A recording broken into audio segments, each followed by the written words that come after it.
Hello বন্ধুরা, জয়পুর থেকে তোমাদের সবাইকে সকালের শুভেচ্ছা জানাই। আর একটু পরেই জয়পুর ছেড়ে আমরা চলে যাব আজমেরের দিকে। এই আমাদের জয়পুরের শেষ দিন, এখন সকালবেলা। তোমাদের গুড মর্নিং বললামই তো। এখন আমরা সব রিসেপশনে বসে আছি, মানে লাগেজ ফাগেজ সব চলে গেছে গাড়িতে। এবার এখানে বসে আছি, ব্যাস। এবার এখান থেকে আমরা রওনা দিয়ে দিব আজমির শরীফ যাব, এবং তারপরে যাব পুষ্কর। ওখানে আমরা আজকে পুষ্করেই থাকবো। তো যথারীতি আমরা রওনা দিয়ে চলেও এসেছি। এখানে আসতে মোটামুটি 2 থেকে আড়াই ঘন্টা আমাদের সময় লেগেছে। মাঝে বারবার গাড়ি দাঁড়িয়েছে, একটু জল তোলা, এই সমস্ত আর কি, একটু ফ্রেশ হওয়া, এইসব ব্যাপার ছিল।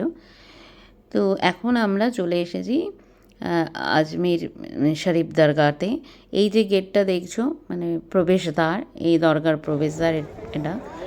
তো আজমির শরীফ দরগা সম্পর্কে তোমাদের একটু বলে রাখি, তোমরা জানো যে, তবুও একটু আমরা যতটুকু জানলাম বা আমি যতটুকু জানলাম ততটুকু তোমাদের জানাচ্ছি।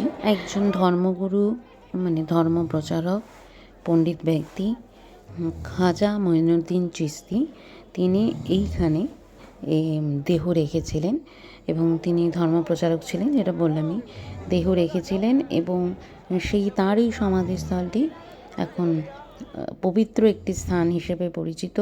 এবং সকল ধর্মের মানুষ, শুধু মানে সকল ধর্মের মানুষই এখানে আসেন এবং তাদের মনস্কামনা এখানে জানান, এবং মানে তাদের, এবং সেটা একটা বিশ্বাস তাদের যে সে মনস্কামনা পূর্ণও হয়। তো পবিত্র ধর্মস্থান হিসেবেই এটা এখন সব ধর্মের মানুষের কাছেই একটা গুরুত্ব পেয়েছে, এবং ভারতবর্ষের বেশ প্রসিদ্ধ একটি তীর্থস্থানও এটা, মানে মুসলিম ধর্মের। তো যাই হোক, আমরা সেখানে এসেছি।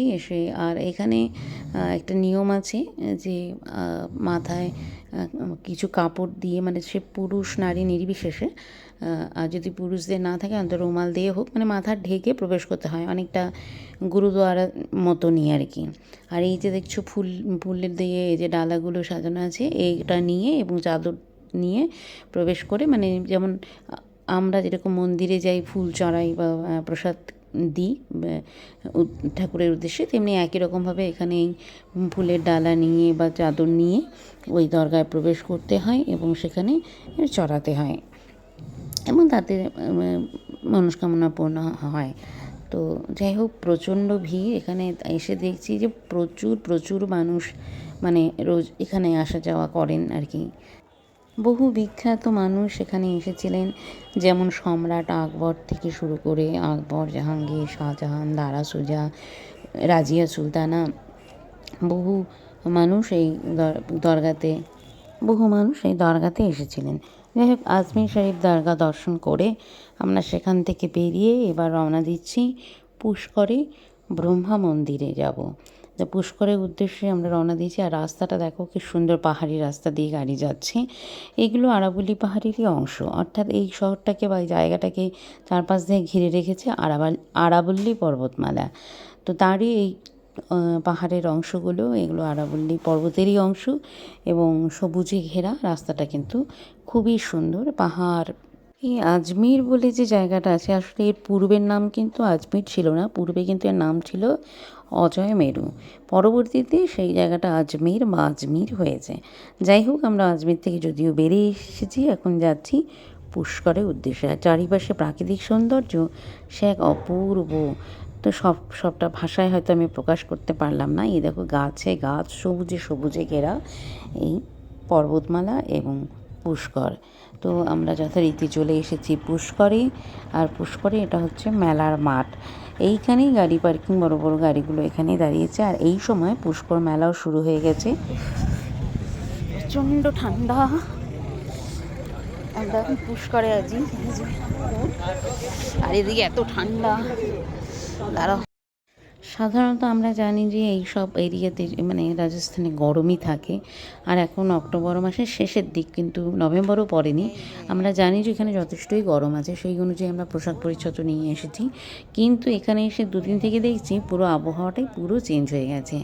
একটু বৃষ্টি বা ঠান্ডা হাওয়া তো রয়েছে, আকাশ মেঘলা, আর সেই সঙ্গে বৃষ্টি এখন হচ্ছে না, গতকাল হয়েছে, কিন্তু প্রচণ্ড ঠান্ডা, মানে এই আমরা যেই পোশাক পরিচ্ছদগুলো এনেছি এটার মানে মনে হচ্ছে যে এখন এখানে সোয়েটার জড়াতে পারলে ভালো হয়। এবং তোমরা যদি একটু ফলো করো দেখবে বহু মানুষের গায়ে কিন্তু সোয়েটার, জ্যাকেট এসব জড়ানো রয়েছে, মানে প্রচণ্ড ঠান্ডা। যাই হোক, কী আর করা যাবে, এখন যেই উদ্দেশ্যে আসা সেটা। আমরা চলে এসেছি ব্রহ্মা মন্দিরের কাছে। এবার তো এখানে পুজো দিতে হবে এবং জুতো টুতো রাখতে হবে। তো স্বাভাবিকভাবেই আমরা এই জায়গাটায় আগে জুতো রেখে পুজো নিয়ে এই ওপরে যাচ্ছি। তা মন্দিরের ভেতরে একদম যাওয়ার পরে যদিও ভিডিও আর করতে দেওয়া হয়নি, মানে জানোই তো এগুলো সব জায়গারই একটা নিয়ম আছে। তো এখানে ফুল নিয়ে আমরা এই মন্দিরে উঠছি। আর ব্রহ্মা মন্দির তোমরা সবাই জানো ভারতবর্ষে একমাত্র এখানেই রয়েছে, পুষ্করেই রয়েছে। তো স্বাভাবিকভাবে এই তীর্থস্থানের গুরুত্ব অপরিসীম প্রত্যেকের কাছেই। তো এসে লাইনে দাঁড়িয়েছি। তবে অন্যান্য মন্দিরে যেরকম প্রচণ্ড ভিড়, সেই হিসাবে কিন্তু এখানে ভিড়টা যথেষ্টই কম পেয়েছি। মানে ভিড় আছে কিন্তু সেই ঠেলে ঠুলে ধাক্কাধাক্কি করে ওঠার মতো নয়, উঠতে হয়নি। আর এই দেখো মন্দিরের চূড়াটা, এইখানে এই পর্যন্ত অন্তত ভিডিও করতে পেরেছিলাম, কিন্তু পরে উপরে উঠে আর ঠাকুরের মুখ তোমাদের মানে আর দেখাতে পারলাম না। তবে খুব ভালো লেগেছে। এইবার যাচ্ছি আমরা ব্রহ্মকুণ্ড কাছে। যদিও বিকেলে এসেছি তাই স্নান আর হবে না, মানে করবো না। আর এখানে প্রচণ্ড ঠান্ডা, মানে খুব কষ্ট হচ্ছে। ওরা তো পুষ্কর মেলা হচ্ছে এইদিকে, ওইদিকে বড় মাঠ দেখালাম তোমাদের একটু আগে। আর এইখানে এই অবস্থা। আর আমি তো তাও একটু বড় হাতা পড়েছি, কিন্তু এদের দুজনের অবস্থা খুব খারাপ। মানে এদিকে হাফ হাতা, এখানকার লোকের সোয়েটার পড়ছে, সোয়েটার। তো চলো ব্রহ্মকুণ্ডের দিকে যাই আমরা।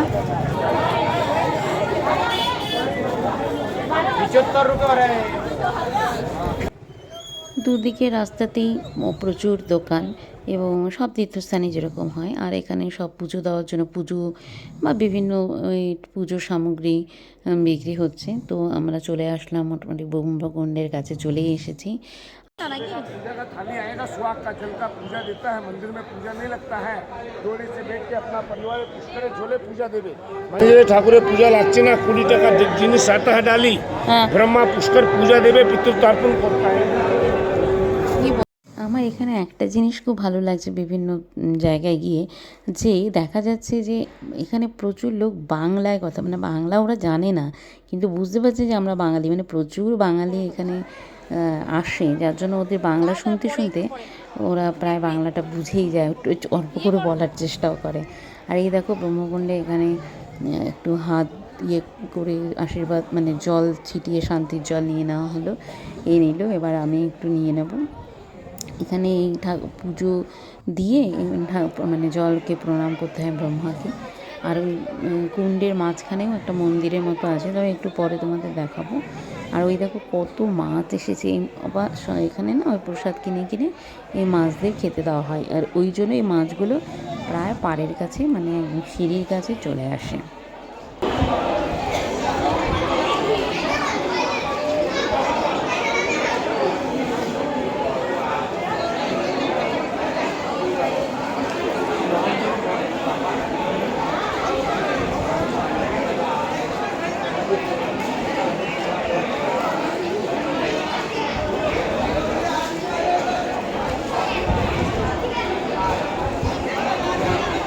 ওখানে একটু প্রণাম করে শান্তি জল ছিটিয়ে নিয়ে একটু এগিয়ে আসতেই দেখছি যে এখানে সন্ধ্যা আরতি হচ্ছে।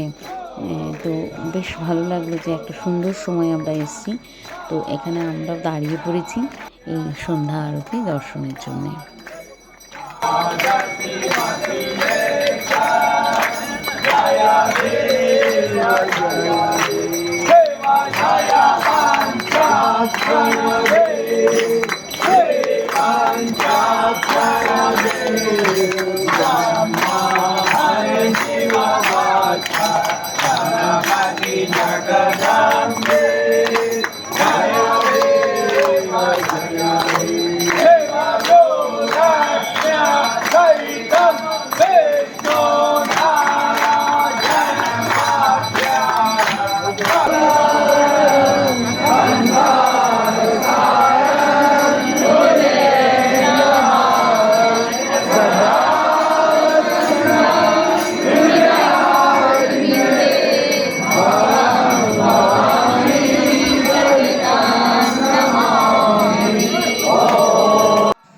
এখানে আরতি হতে হতে একজন এসে আমাদের হাতে সবার হাতে ফুল দিয়ে গেল এবং আরতির শেষে আমরা সেই ফুল ওই ব্রহ্মকুণ্ডে পুষ্পাঞ্জলি দিলাম।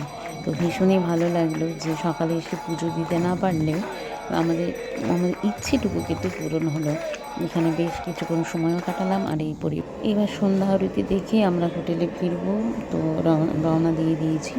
এবার এত ঠান্ডা, তো এখানে একটা দোকানে ঢুকে চা খেতে বসেছি। আর এখানে রীতিমতো ঠান্ডায় ওরা এইভাবে আগুন জ্বালিয়ে রেখেছে, অর্থাৎ ক্রেতারা এখানে এসে আগুন পোহাবে এবং সঙ্গে চা খাবে। আমরাও তাই করলাম, বেশ তাতে কিন্তু অনেকটা আরাম পেলাম। এবার এই দেখো এখানে আমরা বেশ কয়েকজন এসে এখানে চা খেতে বসে গেছি। আর চাটা সত্যি ভালো বানিয়েছে। দুধ চা খাচ্ছিলাম না, কিন্তু সাধারণত লাল চাই খাই, কিন্তু এখানে দুধ চাই খেলাম। চাটা ভালোও হয়েছে। ওখানে আগুনের অনেকক্ষণ ধরে আগুন পোহালাম, মানে তাপ নিলাম। নিয়ে এবার যা হয় বললাম না তোমাদের, যে এখানে এমনি তো একটা যে কোনো পবিত্র স্থানে বা যে কোনো পুজোর জায়গায় ধর্মের স্থানে যেতে গেলে এরকম পুজোর সামগ্রী বিক্রির জন্য দোকান থাকে, সেটা তো আছে। সঙ্গে এবার পুষ্কর মেলা শুরু হয়েছে, যার ফলে ব্যাপারটা আরও বেশি এলাহি হয়ে উঠেছে। তলোয়ার না, ঢাল বলে না ওগুলোকে, ঢাল বলে। ছোড়া ভোজালে কিনবে নাকি তুমি? হ্যাঁ, ছোড়া ভোজালে কিনবে নাকি তুমি? যাই হোক, এবার মেলার থেকে বেরিয়ে আমরা চলে এসেছি হোটেলে। আজকে আবার পুষ্করে হোটেল। এখন 8টা বাজে। তো এসে আমরা এখানে এখন বিকেলের স্ন্যাক্সটা চলছে, চাউমিন। তো এখান থেকে মানে আমরা যে ট্যুরিজম গ্রুপের সাথে এসেছি, ওরা এখানে এই এখন এটা একবারে খেয়ে মানে রুমে চলে যাব।